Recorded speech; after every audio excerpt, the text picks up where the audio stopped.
Hello students and welcome to classroom teaching. I am Shekhar. Students, in last period we have seen about force. We have seen the definition of force. That means force is necessary to set the object in motion or to stop any object or to change the direction of any object that we have seen. In last period we have seen the types of forces, balanced and unbalanced forces, contact or non-contact forces. In this article, we are going to study two very important articles. First is inertia.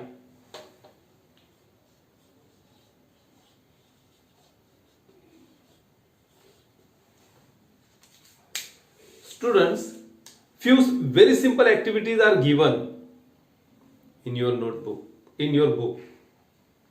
Try these activities at home.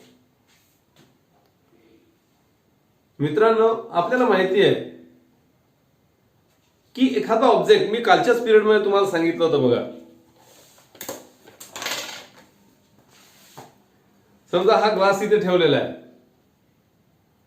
हा इथेच राहील जोपर्यंत आपण त्याच्यावर force apply करत नाही. एखादा object motion मध्ये असेल, we have seen in the definition of force. Suppose the object is in motion, it will remain in the state of motion unless the force is applied on it.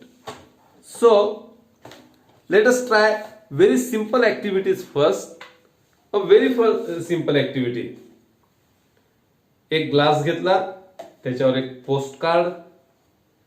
Actually it is given in the book. Take a post card. Post card हा प्रकार आता आपल्याला बघायला देखील मिळणार नाही. ठीक आहे, कुठले एक कार्ड घ्या, आपल्याला फक्त समजून घ्यायचं आहे. Take a 5 rupee coin, place it here. बघा, आता समजून घ्यायचा प्रयत्न करा, समजून घ्या. ही कॉइन कशी आहे? It is in the state of rest, स्थिर आहे. हे card, it is also in the state of rest. Now what I am doing, first of all see it and then we will understand. Look, what happened? Once more. Let us see it one more time.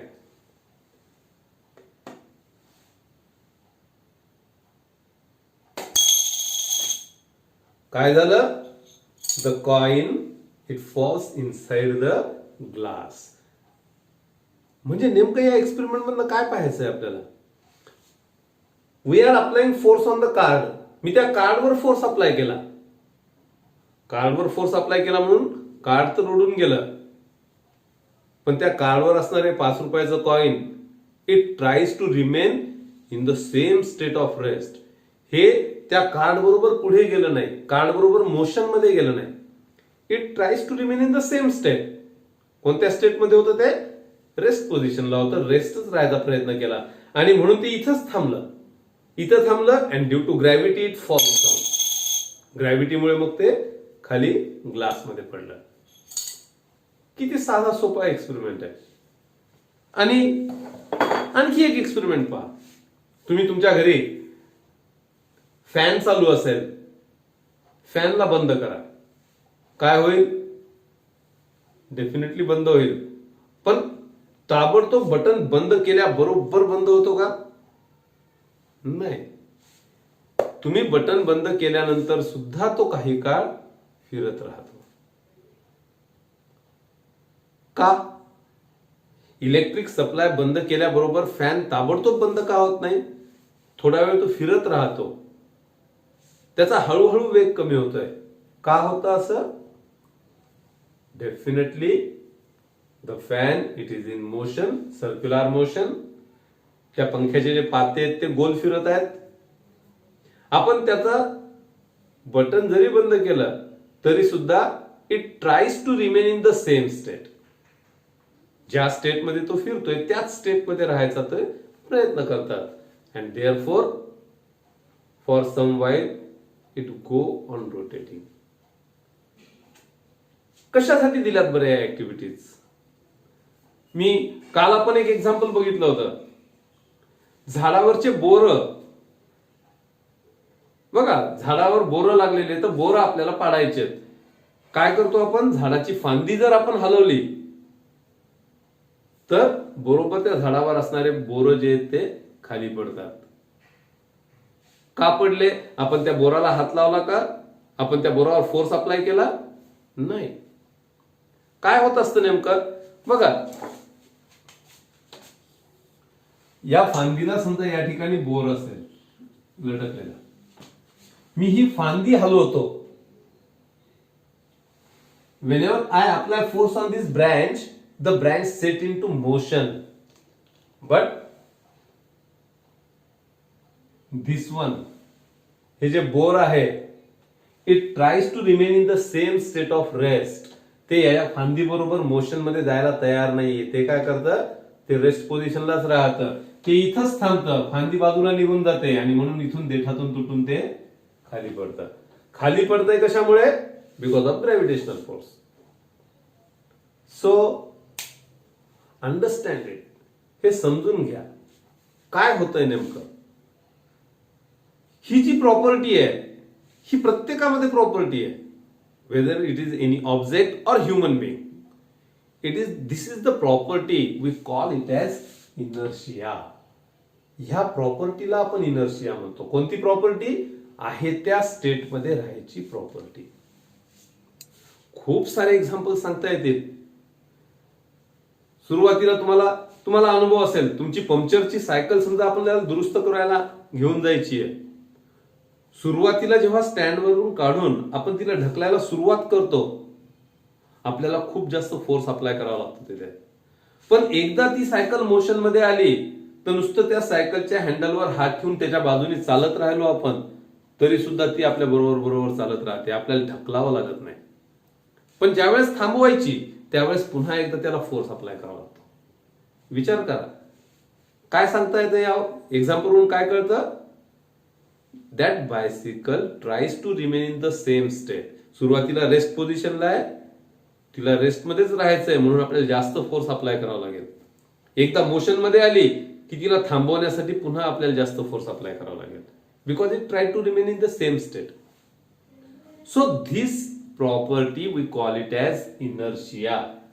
So it is the tendency of the object, it is the tendency of any object to remain in the same state. Same state म्हणजे state कोणकोणत्या असतात? दोन प्रकारच्या, rest and motion.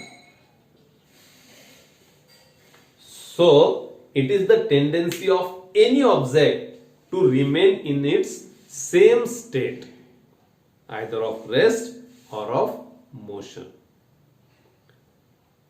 लक्षात आलं? So this is nothing but the definition of inertia. So what is inertia? Inertia, it is the tendency of any object to remain in its same state or to oppose the change.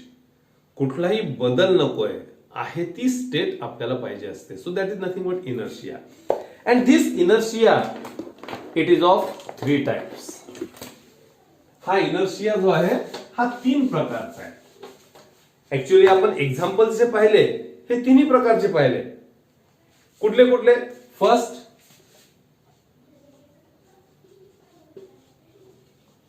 inertia of rest. याचे examples आता आपण पाहिले. एक activity पाहिली, that is nothing but inertia of rest. That means object, if the object is in rest position, it tries to remain in the same state of rest. आपण घरामध्ये खूप सारे कामं करत असतो किंवा बऱ्याचशा ऍक्टिव्हिटीज करत असतो, पण आपल्याला माहित नाही नेमकं कशाचे एक्झाम्पल्स आहेत. समजा बेडशीट टाकलेली आहे आपल्या बेडवर, त्या बेडशीटवर खूप धूळ आहे, आपण रोज ती बेडशीट झटकत असतो. त्या बेडशीटवरची धूळ काढायची म्हणून आपण काय करतो? ती झटकतो. We are using same principle, inertia of rest. कसं काय? आपण बेडशीट 2 हातामध्ये धरून तिला झटकलं त्याच्यावरची जी धूळ आहे, initially it is in rest position मध्ये आहे. पण जेव्हा मी त्या झटकतो त्याला, it tries to remain in the same state of rest. ती त्या चादरी बरोबर वर येऊन पुन्हा खाली जात नाही. It remains there only. आणि त्याच्यामुळे ती आपल्याला धूळ त्यातनं निघून जाते. So it is nothing but inertia of rest. The second type of inertia, that is inertia of motion. Inertia of motion. कुठलं एक्झाम्पल सांगता येईल याच्यासाठी? Inertia of motion. तुम्ही तुमचंच एक्झाम्पल घ्या. समजा रनिंग रेस मध्ये तुम्ही पळताय. बघा, साधी ऍक्टिव्हिटी आहे. या इथनं 1 2 3 4 5 जण असे रनिंग रेस मध्ये पळत आहेत या दिशेने. या इथे तुमची फिनिश लाईन आहे, म्हणजे इथपर्यंत आपल्याला पळायचं आहे. सगळेजण फास्ट पळत आहेत. या लाईन पर्यंत पळायचं आहे. इथपर्यंत जो पहिले पोहोचेल तो जिंकला. ठीक आहे, आपण खूप वेगात पळतो. तुम्हाला जर म्हटलं इथपर्यंत आहे ना फिनिश लाईन, बरोबर फिनिश लाईनला येऊन थांबायचं. थांबता येईल का? थांबू शकतो का आपण? नाही. तुम्ही ही क्रॉस करून थोडं पुढे आपल्याला पळत जावं लागतं. का? कारण आपली body, once our body it is in the state of motion, it resist the change. तिला कुठल्याही प्रकारचा बदल नको आहे. मोशन मध्ये असेल, मोशन मध्येच राहायचं असतं तिला, आपल्या बॉडीला. It tries to remain in the same state of motion, and that is nothing but due to the inertia of motion. बसमध्ये तुम्ही उभं राहून जाताय आणि बस वेगाने चालली आहे. समोर एखादा खड्डा आला म्हणून ड्रायव्हरनी ब्रेक दाबला. काय होईल? आपल्याला समोरच्या दिशेने झटका बसेल. We got a jerk, we fall in to the front side. आपण समोर पडूया. का? Inertia of motion. तेच एक्झाम्पल आहे. कारण our body is in motion along with the bus. It is a machine. Whenever the brakes are applied, bus can stop suddenly, but our body tries to remain in the same state of motion. आपल्या शरीराचा जो भाग बसशी contact मध्ये आहे, म्हणजे समजा आपण उभे असू तर आपले पाय बस बरोबर ते थांबतील, पण the upper part of our body it tries to remain in the same state of motion and therefore we fall. त्याच्यामुळे आपण समोर पडूया तोंडावर. So this is nothing but inertia of motion.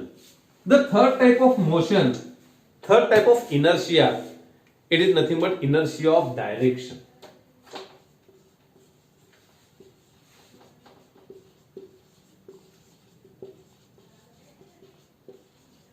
Inertia of direction. पुन्हा एकदा बसचं उदाहरण घ्या. If we are traveling in a bus and suddenly bus turns to the right, काय होतं?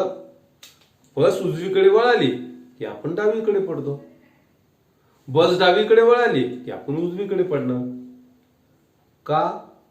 It is nothing but the inertia of direction. That means the bus can change the direction, but our body tries to remain in the same state of motion in the same direction.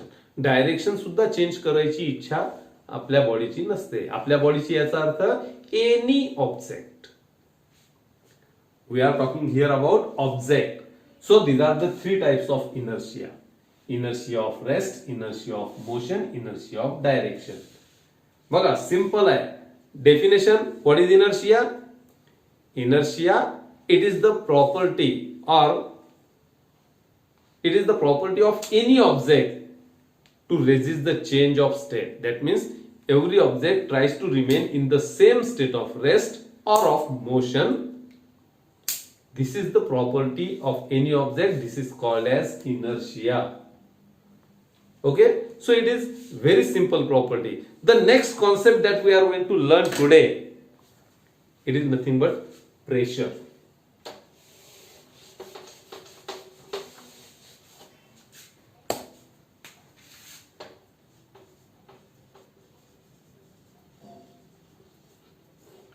Pressure.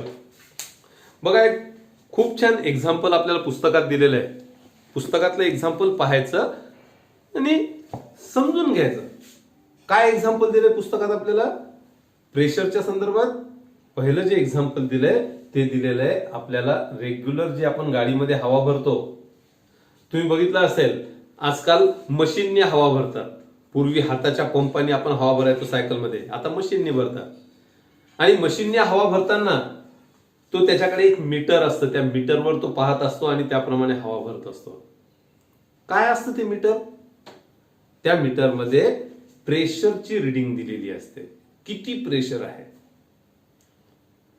तुम्ही पंपाने हवा भरली असेल कधी, ज्यावेळेस आपण पंपाने हवा भरतो, we have to apply force on it. आपल्याला त्याच्यावर फोर्स अप्लाय करावा लागतो आणि फोर्स अप्लाय केल्याच्या नंतर आतमध्ये हवेचं प्रेशर वाढतं. बघा, या एक्झाम्पल वरून एक गोष्ट साधी आपल्याला लक्षात यायला पाहिजे की pressure it must depends on force. Pressure कशावर डिपेंड असलं पाहिजे? नक्कीच फोर्सवर डिपेंड असलं पाहिजे, असणारच. कारण बरेचसे एक्झाम्पल्स आपल्याला माहिती आहेत. एक साधा खिळा आहे,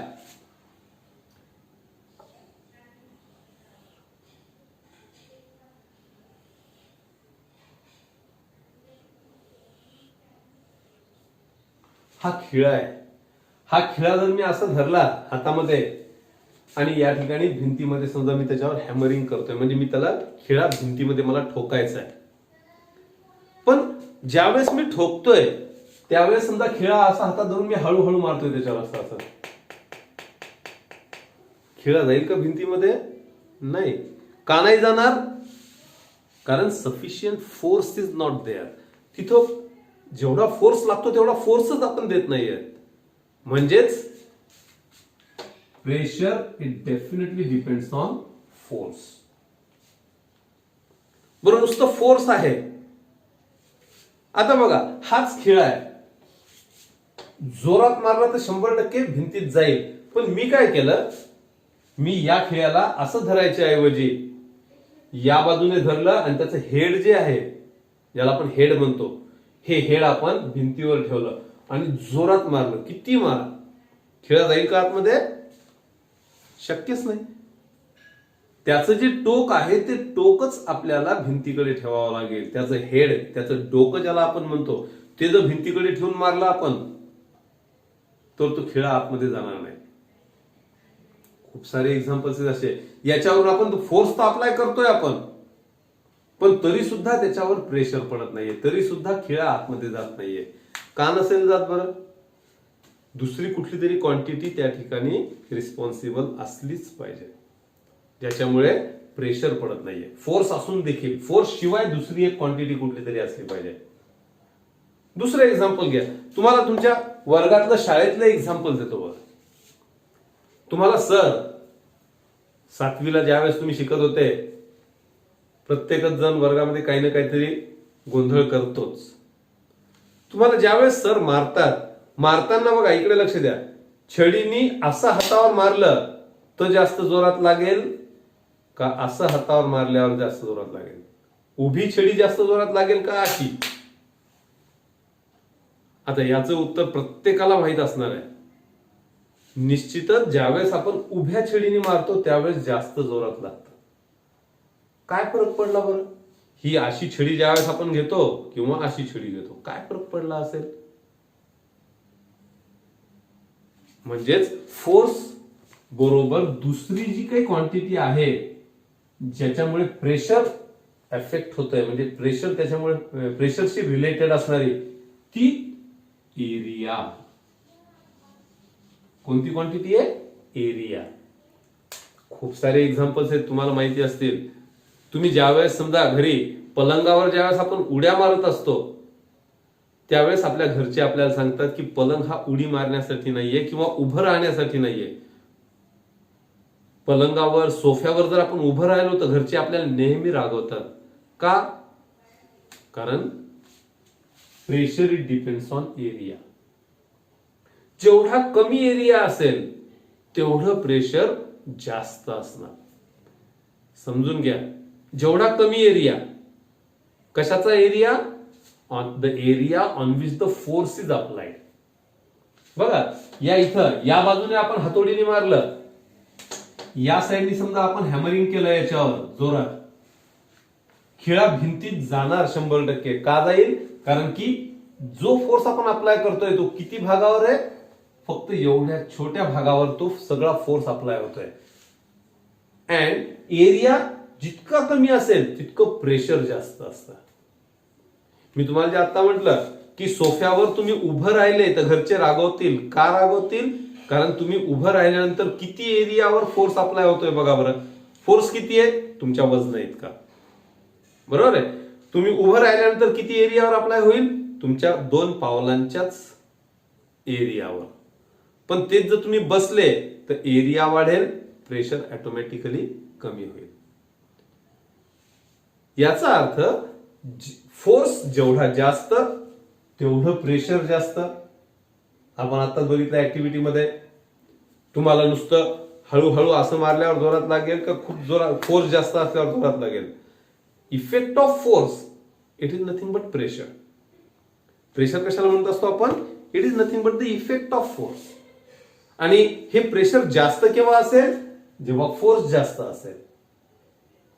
एरियाशी काय रिलेशन आहे? जेवढा एरिया कमी तेवढं प्रेशर जास्त. याचे खूप सारे एक्झाम्पल्स आपल्याला देता येतील. कधी टाचणी जी आहे ती टाचणी टोचवत असताना एखाद्या कागदामध्ये किंवा वहीमध्ये टाचणी टोचून बघायची, पण त्याचं हेड आपल्याकडे न कागदावर न घेता हेड कागदावर ठेवायचं आणि त्याचं टोक जे ते आपल्या बोटाकडे ठेवायचं आणि मग प्रेस करायचा प्रयत्न करा. टाचणीला त्याचं हेड, त्याचं डोकं टाचणीचं कागदावर ठेवा, वहीवर ठेवा आणि ते टोक आपल्याकडे धरून बोटाने प्रेशर अप्लाय करायचा प्रयत्न करा. ती कागदात तर जाणारच नाही, उलट आपल्या बोटातून रक्त निघेल. का? परत तेच, जेवढा एरिया कमी तेवढं प्रेशर जास्त. तुम्हाला माहितीये की घरामध्ये आता समजा भाजी चिरायसाठी आपण आपली स्केल सुद्धा अशी असते बघा. मेटलची स्केल जर तुमच्याकडे असेल, त्या मेटलच्या स्केलनी समजा भाजी चिरायचा प्रयत्न केला तर होईल का? चिरल्या जाईल का बरोबर? नाही जाणार. का नाही जाणार? कारण परत तेच आहे, इट इज नॉट शार्प. त्याच्याऐवजी जर आपण चाकू घेतला नाही तर त्या चाकूची धार जास्त आहे म्हणतो आपण. धार याचा अर्थ काय? त्याचा एरिया खूप कमी आहे. जेवढा एरिया कमी असेल तेवढं प्रेशर जास्त पडेल आणि त्याच्यामुळे तुम्ही थोडा जरी फोर्स अप्लाय केला तरी सुद्धा भाज्या सहज चिरल्या जातील. बरं, तो आपला भाजी चिरायचा चाकू आहे, त्या चाकूने दाढी करायचा प्रयत्न केला तर करता येईल का? पुन्हा एकदा नाही. का? दाढी करायची ब्लेड जी आहे त्या ब्लेडला खूप जास्त धार असते, म्हणजे खूप जास्त कमी एरिया असतो, पातळ असते, खूप कमी एरिया आहे. जेवढा कमी एरिया तेवढा प्रेशर जास्त असणार. So it is this pressure, it is related with this 2 terms, force and area. जेवढा फोर्स जास्त तेवढं प्रेशर जास्त, जेवढा एरिया जास्त तेवढं प्रेशर कमी, जेवढा एरिया कमी तेवढं प्रेशर जास्त. बघा, आणि हे जे प्रेशर आहे याचा फॉर्म्युला आपल्याला देता येतो. Pressure is equal to force upon area. So pressure is equal to force upon area. Force, कोणता force? Force that is acting on that object, and that force is also, we are considering here, perpendicular force only. कोणता force आहे? जो की perpendicular आहे, तोच force आपल्याला या ठिकाणी गृहीत धरावा लागणार प्रेशरसाठी. So pressure is equal to perpendicular force acting on that object upon area on which the force is applied. Area सुद्धा कोणता घेणार आहोत आपण? ज्याच्यावर फोर्स अप्लाय करतोय तो एरिया. आणि फोर्स सुद्धा कसा आहे? It is perpendicular force. तुम्ही तुमच्या घरी एकदा विचार करून बघा, तुमच्या लक्षात येईल. खिळा ठेवल्याच्या नंतर आपण त्याला बरोबर जर आपण परपेंडिक्युलर फोर्स अप्लाय केला तरच तो जाणार आहे. मी खालच्या बाजूने त्याला किती जोरात ठोकलं तरी तो खिळा भिंतीत जाणार नाही. का? कारण आपण अप्लाय करतोय तो फोर्स या ठिकाणी घ्यायचा नाहीये. इथे कोणता फोर्स घेतो आपण? The force which is perpendicular. So pressure is equal to force upon area. So what should be the unit of pressure then? Pressure, it is measured in unit, which we easily find out the unit here. Force चा unit काय आहे? Newton. Force चा unit newton. Area चा unit SI system मध्ये एरियाचं unit आहे metre square. So newton per metre square it is nothing but the unit of pressure. प्रेशरचं unit काय आहे? Newton per metre square. हे युनिट शोधून काढले एका सायंटिस्टने आणि त्या सायंटिस्टचं नाव याला दिलं, त्याच्यामुळे त्याला आपण म्हणतो pascal. So what is the unit of pressure? तुम्हाला जर प्रेशरचं युनिट विचारलं तर काय युनिट सांगणार आपण? It is either newton per metre square or it is pascal which is given by PA. And 1 Pascal means 1 Newton per meter square. सेमच आहे. Newton per metre स्क्वेअरलाच काय म्हणायचं? पास्कल म्हणायचं. So this is the unit of pressure. And sometimes we measure pressure in bar also. Atmospheric pressure ज्यावेळेस मोजायचं असतं त्यावेळेस आपण बार हे युनिट वापरतो. So what is 1 bar pressure? 1 bar pressure means 10⁵ Pascal. So these are the unit of pressure. बघा, आपण दोन कॉन्सेप्ट या ठिकाणी पाहिलेत. एक म्हणजे इनर्शिया. इनर्शियाचे 3 प्रकार आपण पाहिले. त्याच्यानंतर आपण प्रेशर हे एक कॉन्सेप्ट पाहिलं. आता ह्याच्याशी रिलेटेड, प्रेशरशी रिलेटेड एक एक्झाम्पल तुम्हाला पुस्तकात दिलेलं आहे. बघा, आपल्याला माहिती आहे की प्रत्येक एरिया वाईज तिथल्या ऍटमॉस्फिअर नुसार प्रत्येक प्राण्यामध्ये काही चेंजेस झालेले आहेत. आता हे जे चेंजेस आहेत याच्यामध्ये एक आपण उदाहरण सांगतो, ते उंट.